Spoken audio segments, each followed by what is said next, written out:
Good morning. Good to see everyone here this morning. We're proud to have you. We thank you for coming, and especially our visitors. If we have any visitors, we're thankful for you, and you're welcome back each and every opportunity. Please come back to see us.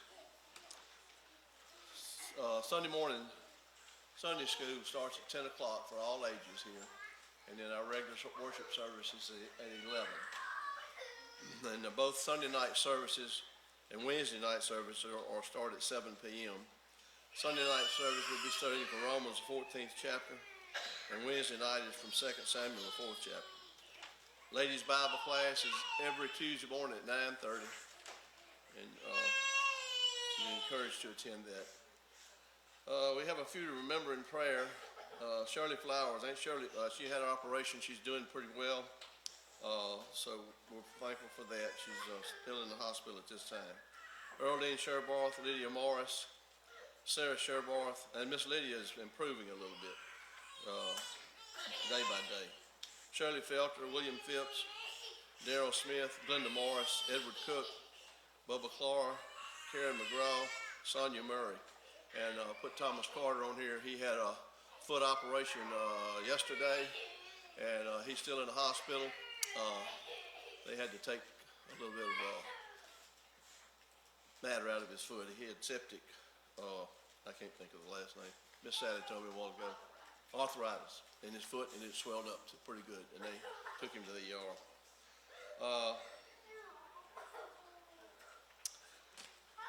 The Hazelip Sturdivant family reunion will be a potluck family reunion lunch on July the 1st. At Perrytown Church of Christ. They eat at noon.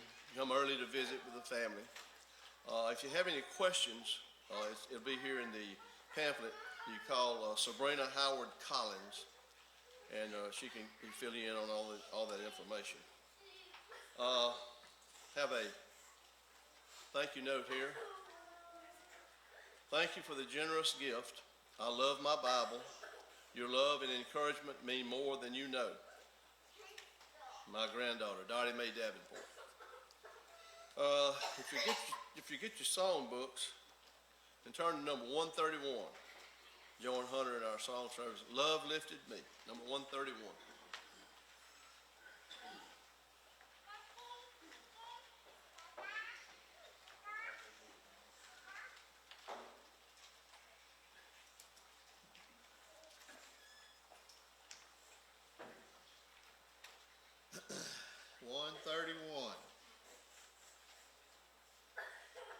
I was sinking deep in sin, far from the peaceful shore, very deeply staying within, sinking to rise no more.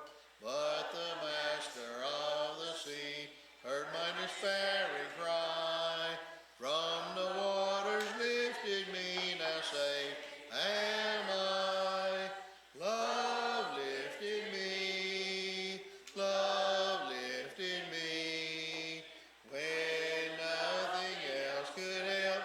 Love lifted me, love lifted me, love lifted me, when nothing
67.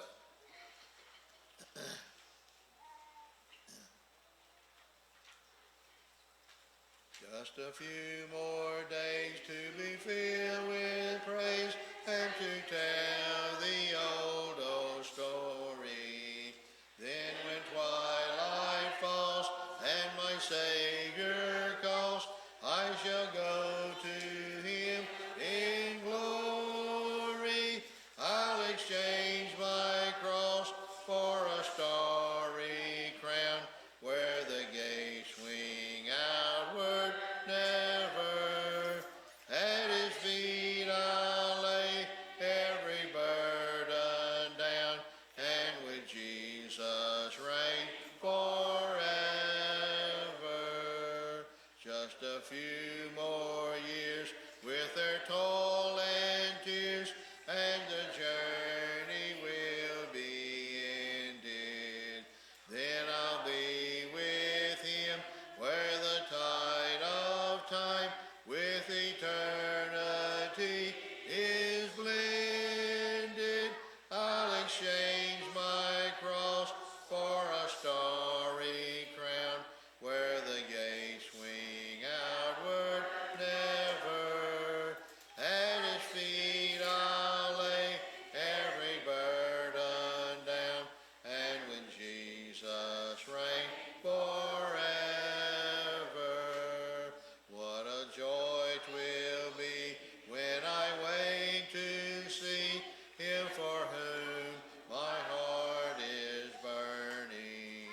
Never more to sigh, never more to die, for the day my heart is yearning. I'll exchange my cross for a starry crown where the gates swing outward never. At his feet I'll lay every burden down, and with Jesus reign forever. Song after scripture reading prayer, be 379. 379.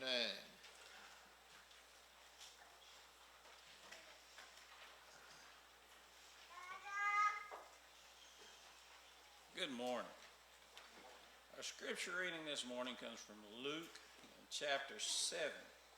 I'm going to start reading in verse 39. Now when the Pharisee who had invited him saw this, he said to himself, if this man were a prophet, he would have known who and what sort of woman this is who is touching him, for she is a sinner. Jesus answering said to him, Simon, I have something to say to you. He answered, say it, teacher. A certain moneylender had 2 debtors. One owed him 500 denarii, the other 50. And when they could not pay, he canceled the debt of both. And now which of them will love him more? Simon answered, the one, I suppose, for whom he canceled the larger debt. And he said to him, you have judged rightly. Would you stand? We'll ask Brother Ronnie to lead us in our opening prayer this morning. Father who art in heaven, be with us as we go through this service. Be with Brother John as he brings the message, that it help us with our everyday struggles. Our Heavenly Father, help us to realize every precious moment that we have on this earth, that we use it in good stewards of the time that you left us with.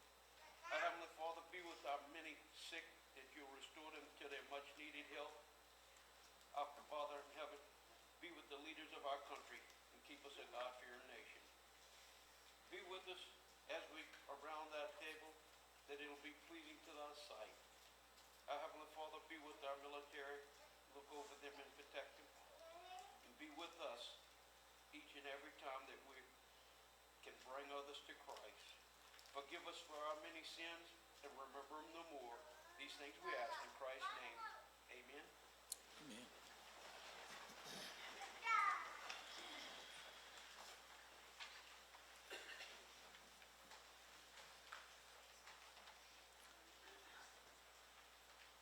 Why did the Savior heavenly, and come to earth below, where me in his grace would not receive, because he loved me so.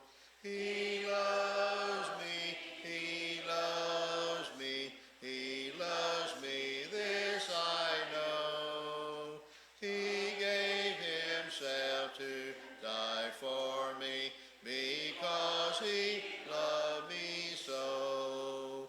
Why did the Savior mark the way, and why temptation know? Why teach and toil and plead and pray, because he loved me so. He loves me, he loves me, he loves me, this I know. He gave himself to die for me, because he loved me so. Why feel the garden's dreadful dross? Why through his trials go? Why suffer death upon the cross? Because he loved me so. He loves me, he loves me, he loves me, this I know. He gave himself to die for me, because he loves me so. Invitation song will be number 117. 117. Good morning. I've got a bunch of announcements, mostly because Jerry just missed them. No, I'm just kidding. He does a great job. VBS is quickly approaching the end of the month. It's going to start on June the 25th. That is a Sunday evening. It's going to run through Wednesday. It's going to start, we say it's from 6 to 8 o'clock. You know, we're kind of generous with those times. Please plan on being here. I was also reminded to announce that today's the last day to sign up for the VBS T-shirts. It's back there on the little table. If you hadn't got your child's size on there and what have you, it needs to be on there because we're going to have to place that order quickly. Each night, Sunday night, Monday night, Tuesday night, Wednesday night, you'll be fed. You're not going to have to figure out how you're going to make supper for the kiddos and all that. We're going to feed you. We're going to teach. We're going to do arts and crafts. It's fun. It's a great time. I hope that you'll be here. Now, adults, I said we're going to do an adult class. Parents, you don't have to drop your kids off and drive away. I'm going to do a Bible class. It's going to be on the same track that your children are doing. And so I'm going to do it won't be as long as what they're getting. It'll be short, 10, 15-minute devotional type thing. You're going to know what your child's learning in class. You're going to be able to visit with them about what they learned in class, and you're going to know whether they're listening or not. And it's going to be great. So I hope that you'll plan on being here for that. It's going to be a lot of fun. I know there's something else. Give me a second. I should write these things down probably. Sam Blackman sent me his new addresses just before services started. I got them on a slide. You may have missed them. I've given them to Aunt Sally. She's got them. He's got a P.O. box if you'd like to drop him a card. And I've got his physical address as well. He went on and on with me on the phone. He's actually going to send a note, but he's so thankful for the church here now, how much kindness and love that we've shown him. He said it's exactly, I think he said 48 miles from my driveway to the church building. It's going to be tough for me on Sunday mornings to get there. He's going to try. Just wasn't physically able to this morning. But anyway, I'm going to let him say that when he gets his letter typed up for us. But really, really thankful for you guys, for the church here. I know there's something else. Next week, next Sunday, Brother John Pigg is going to be here to bring a lesson, an update for what they're doing in Mission GTO, Mexico. I would encourage you, if you do Facebook, to friend him on Facebook, because that's where he does a lot of his updates for what's going on down there. And over these last several years, during COVID and everything, the churches they've planted are growing. It seems like there's 1 or 2 baptisms a week. It's prolific. It's a really fantastic work that they're doing. Please show up next Sunday and support him. I know, missionaries come. They're always asking for yes. If you're going to be a missionary as part of the job, it's the only way that you can go about doing the Lord's work is for churches to support you. So the need is constant. So please be here, support him and that work. It is a good one. Look him up on Facebook, friend him. You'll be able to see for your own eyes. Pictures, you'll be able to see the people are being influenced by God's word. All right, there's one more thing, seems like. Yes. Tammy and I and the girls are leaving after services for her, it was a busy week. Her annual MRI, Tammy's annual MRI is tomorrow. Please keep her in your prayers for the MRI, us for our travels. The girls' pre-registration, it's a big ordeal there at Harding. It's called Bison Bound. And all these incoming freshmen are going to be on campus, staying in dorms and all that. That's this week as well. So it's going to be a busy week, I guess, suffice it to say. But keep us in your prayers if you would.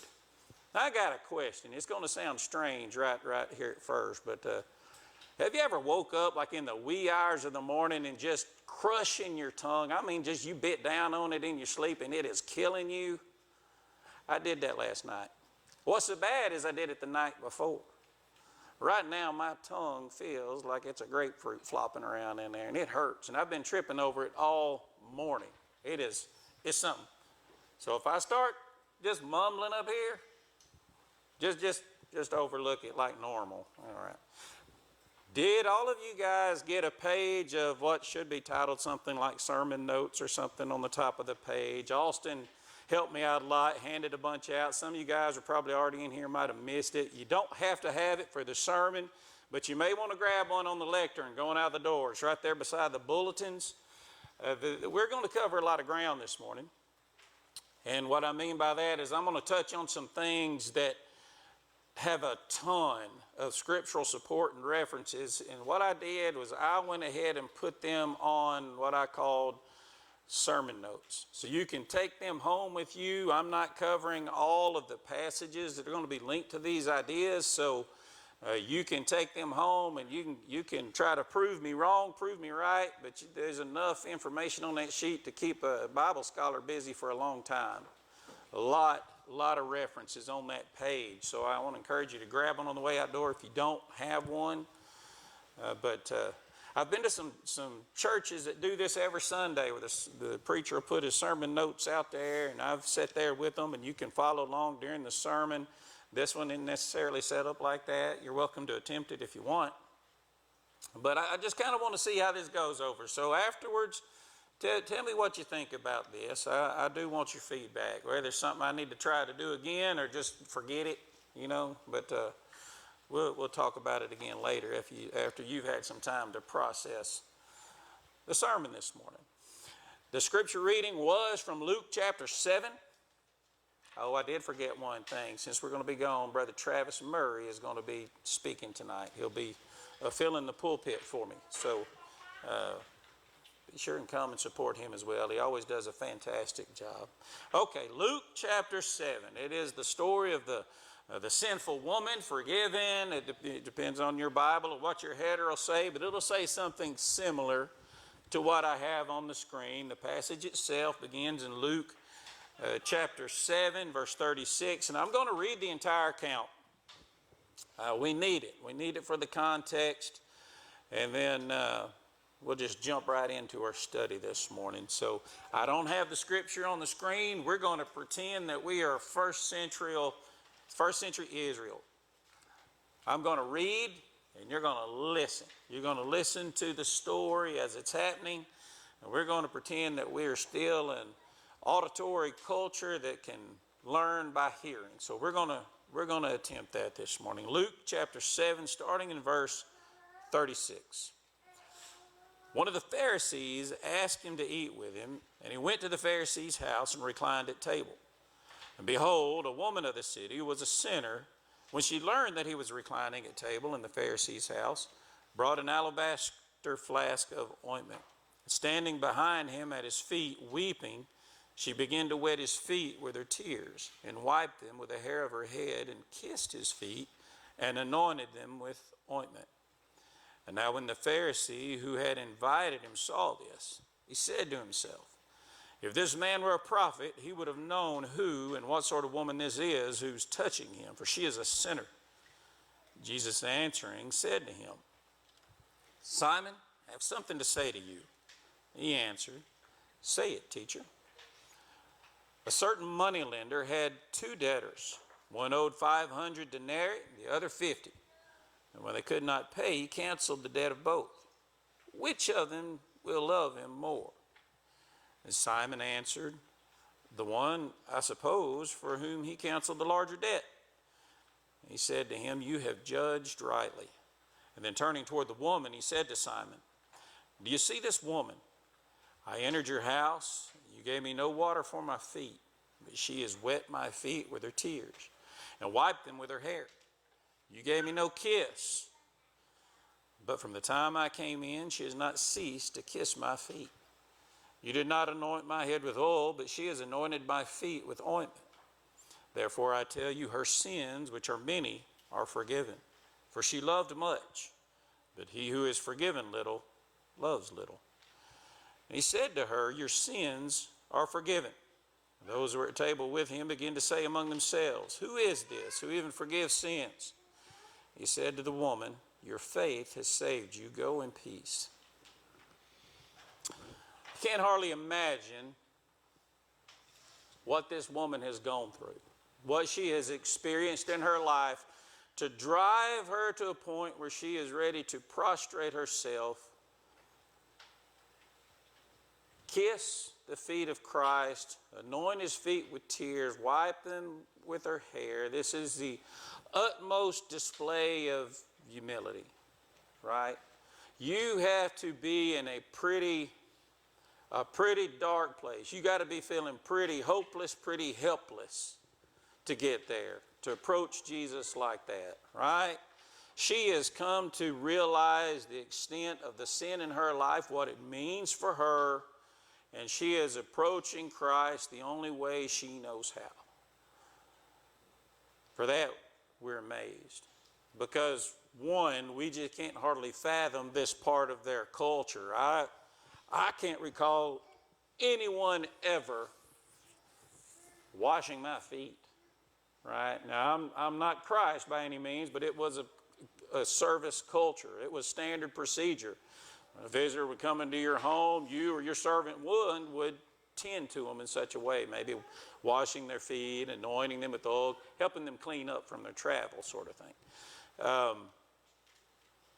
The Pharisee did none of that, right? The only thing he could think of while he is looking at this woman is the fact that she is a sinner. Jesus is a rabbi. She's touching him, and therefore he is now unclean. How is it that if he is a rabbi, that he is a prophet, how does he not see and understand what's happening here with this woman? He's realizing the sin of the woman without even giving a thought about his own sin, right? This woman has approached Jesus, the only one that could do anything about her sin, and the only way she knows how. Humble prostration. Simon is only thinking about the sin of the other person. How do we get to a point where we can, at least in spirit, approach Jesus like this woman did? It's far too easy for us to take our sin for granted, especially way this side of the cross, because it's easy to take grace for granted. It's easy to say, well, I've been baptized into Christ, I've put on Christ, I'm a member of his church, I go to church on Sundays, I do this, and it becomes easy to just think about our sin having been dealt with, And so the magnitude of our sin doesn't weigh very heavy on us. All right? It's pretty easy to get there. And it'd be real easy. All it takes is about one step up in pride to get to where Simon is, to where I'm no longer thinking about my own sin and the consequences it holds, but I can very easily see the sin in the lives of those around me. All right? Simon was actually indignant towards the woman and her reaction. So perhaps to become like this woman, we kind of have to think like her. We have to come to the realization of what our sin is and what it means to us. Jesus established this paradigm here. And I don't know if you've ever given it much thought. I'm going to just go ahead and assume that this morning's not the first time you've ever stumbled across Luke 7:47. Jesus spoke, he said, "Therefore I tell you, her sins, which are many, are forgiven, for she has loved much. But he who is forgiven little loves little." Her response to her sin was to show Jesus this great kindness, this great love. But he had already kind of said, "Simon, you've done nothing. You've not anointed my head. You didn't greet me with a kiss. You've done nothing." And so Simon becomes here this last sentence. But he who is forgiven little loves little. Simon he's a Pharisee. He doesn't believe that he has to be forgiven of much. He doesn't feel this burden of sin. He doesn't feel this weight of sin weighing on him. He has no reason to approach Jesus or others in humility because he's already got it, right? He's already there. To become like this woman, we have to realize just how much sin affects us so we can approach Christ in humility. So, let's think about that for a moment. Where we would be without Christ. Maybe that'll help us adjust our mindset. I need this. I do. Maybe you do too, but I have to remember these things. Without Jesus, I am a sinner. I am sinful. We all sin. Paul's very clear about that. We all sin and fall short of the glory of God. Right? We all sin. It's actually acknowledging that sin, recognizing that sin where a lot of us also fall short. So I am sinful without Christ. I am lost apart from God. That relationship is severed with God. Sin separates me. It has destroyed the relationship between, we like to be generic and say humankind and God, from our Creator, right? Genesis. But on a very personal level, sin separates John Bryant from God. Sin separates you from God. We are lost apart from God because of our sin. We are foolish apart from God. We are foolish without Jesus because we are floundering around in the darkness, not knowing which way to go. We are dirty. In words of Old Testament language, we are unclean. We are corrupt apart from God. That is the effect that sin has on us. Without Christ, we are in bondage.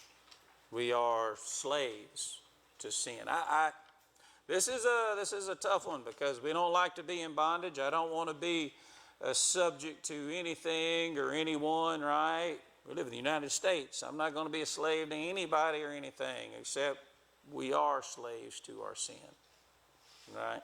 Think of the habitual offenses. Think of our addictions, those things that are contrary to God's word. We are in bondage to sin without Christ.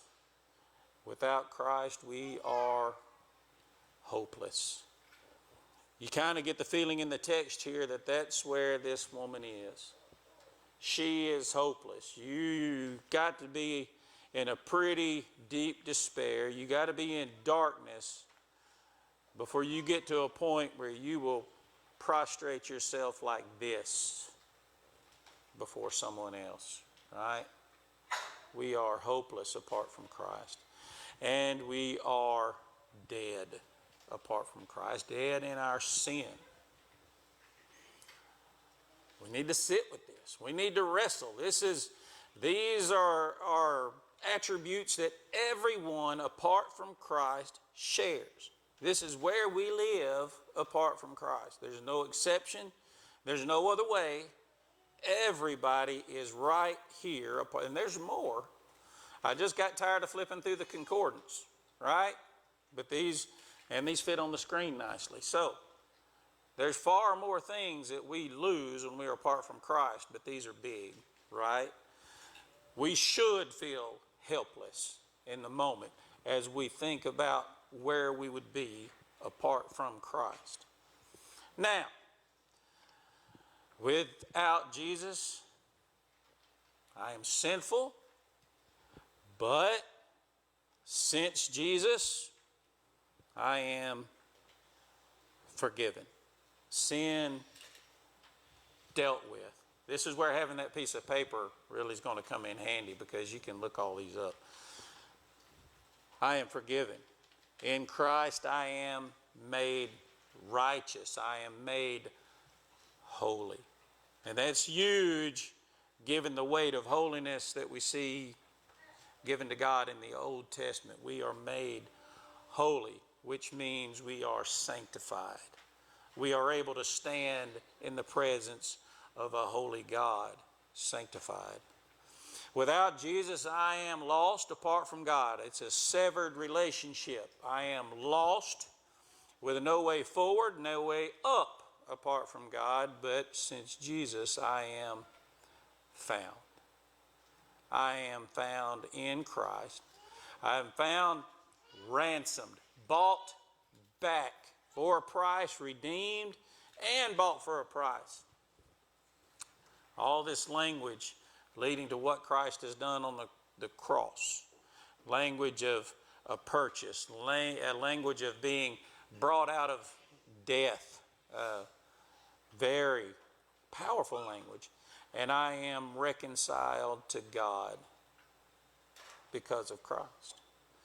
I have been adopted. And so that is the antithesis, right? That's the opposite of being lost and separated from God, is that I am now a son, a daughter of God. Relationship restored to its fullness, a joint heir with Christ. That's where I am in Christ. Without Jesus, I am foolish. But because of Christ, in Christ, I am wise. Without Jesus, I am dirty, corrupt, unclean. But since Jesus, I am washed clean. I am renewed in Christ. I am a new creation in Christ. Be listening for a sermon coming soon over this one. A new creation. Without Jesus, I am a slave to sin, or in bondage. But since Jesus, I am free. Free in Christ, I am saved, rescued. Without Jesus, I am hopeless. That very dark place that we don't want to be, where we can't find a way forward. In Christ, we are full of hope. And not just for the present time. We're talking about a hope that endures all of eternity. An eschatological hope. Without Jesus, I am dead in my sin. But since Jesus, I am made alive in Christ. When we begin to think about where we were, where we would be, versus where we are in Christ, I hope that helps us develop the attitude that the sinful woman had. One of deep appreciation, of thankfulness for this gift that we've been given. We've been working in Romans, and I've mentioned time and time again how many of Paul's letters are set up the same way, where he'll begin with a section of all the spiritual blessings that we have in Christ, what Christ has done for us, and many of those that I just listed are straight from Paul's writings. These spiritual blessings we have, this freedom from sin, this being made holy, all straight from Paul. What Paul does is, after he lists all these blessings that we have in Christ, he says, in light of that, well, this is how we're going to live. And he begins giving tangible examples. And that's where we are in Romans now. Starting in Romans 12, we're finishing chapter 13. It's how we live in light of all these blessings that God has given us in Christ. And so the conclusion that we see here in this text this morning, in light of our helpless condition, we approach Christ in humility. It is the scriptural example that we see in this woman approaching Christ in tears, bowed before him, right? We recognize just how hopeless and helpless our condition is apart from Christ. And we approach him in the right manner, that is, in humility, knowing our lostness. And then when we find Christ, he finds us. We respond to him. We live humble lives of service to our Savior. And that's what Jesus pointed out. You remember? She's anointed my feet with her tears. She's wiped my feet with her hair. She's anointed my feet with this ointment. And she has kissed my feet continually. Simon has done nothing. The proper response to the blessings that we have in Christ is a humble life of service to the one who has saved us, the one who has relieved the hopeless condition that we lived in apart from him. And that is where we are this morning. So Jerry Reed used to sing a song. You know what it is. It's an attitude adjustment. It's hilarious. Kind of like, gotta love Jerry Reed, right? Some funny songs. Attitude adjustment. Sometimes we just need an attitude adjustment.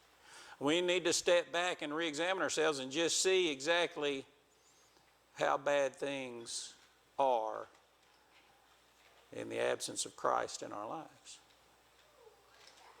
Should help us develop a very deep appreciation for what we have in Christ, for the hope that we have in Christ. So I guess the other question would be this morning is, are you in Christ? Paul, Galatians, 3, verse 27. Paul's writing, it says, for as many as you were baptized into Christ have put on Christ. You see, Christ is the armor that we wear. He's that clothing that the Christian puts on. He's the very thing through which we engage this world. Putting Christ on in baptism is more than just getting wet, but it's about having all of these conditions met that we just read and more. It's about being purified from our sins, washed clean. It's about standing before God reconciled to him, not just as some distant acquaintance, but as a full heir, a son, a daughter of God, and be able to stand holy in his presence. That's what is accomplished when we put on Christ. If we can help you do that this morning, won't you come forward as we stand and we sing our song?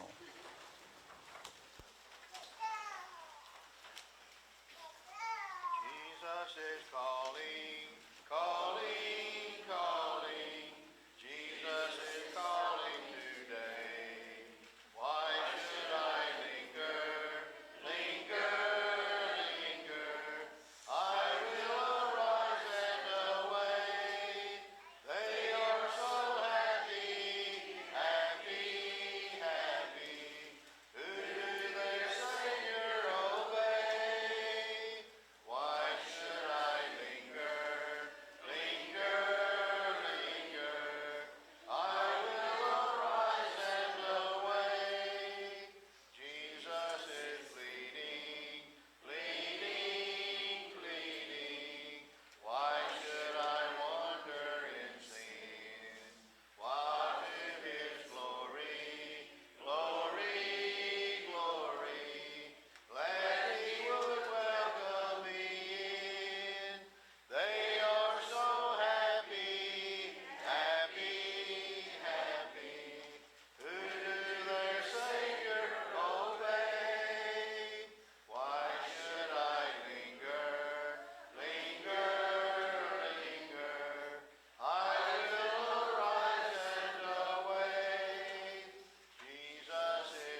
54.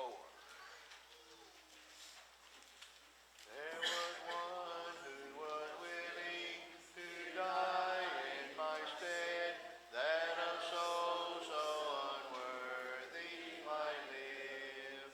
And the path to the cross he was willing to tread, all the sins of my life to forgive. They are nailed to the cross, they are nailed to the cross. Oh, how much he was willing to bear. With what anguish and loss Jesus went to the cross, but he carried my sins with him there. He is tender and loving and patient with me, while he cleanses my heart of its dross. But there's no condemnation, I know I am free, for my sins are all nailed to the cross. They are nailed to the cross, they are nailed to the cross. Oh, how much he was willing to bear. With what anguish and loss Jesus went to the cross, but he carried my sins with him there. I will cling to my Savior and never depart. I will joyfully journey each day, with a song on my lips and a song in my heart, that my sins have been taken away. They are nailed to the cross, they are nailed to the cross. Oh, how much he was willing to bear. With what anguish and loss Jesus went to the cross, but he carried my sins with him there.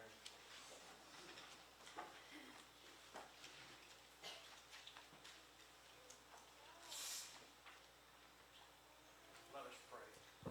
Father in heaven, be with us as we take of this unleavened bread, that it represents the body of our Lord and Savior, who hung on Calvary for the remission of our sins, that we might have everlasting life.